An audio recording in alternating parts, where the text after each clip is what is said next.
గతంలో ప్రభుత్వ కార్యాలయాల్లో ఎలాంటి సేవలు కావాలన్నా నెలల తరబడి తిరగాల్సిన పరిస్థితి ఉండేదని అనంతపురం జిల్లా అర్బన్ ఎమ్మెల్యే దగ్గుబాటి వెంకటేశ్వర ప్రసాద్ విమర్శించారు. కానీ ఇప్పుడు అరచేతిలోనే 161 సేవలు అందుబాటులోకి తెచ్చామని హర్షం వ్యక్తం చేశారు. నగరంలోని పలు ప్రాంతాల్లో ఇవాళ పింఛన్ల పంపిణీలో ఆయన పాల్గొన్నారు. నవోదయ కాలనీ, రూరల్ పంచాయతీలోని ఎన్టీఆర్ కాలనీ, రాణీనగర్, రహమత్ నగర్ కాలనీలో పింఛన్లు పంపిణీ చేస్తూ లబ్ధిదారుల స్పందన తెలుసుకున్నామన్నారు.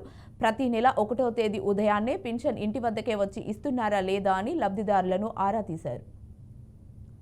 అనంతపురం అర్బన్ నియోజకవర్గంలో పెన్షన్స్ పంపిణీలో భాగంగా ప్రకటించడం జరిగింది.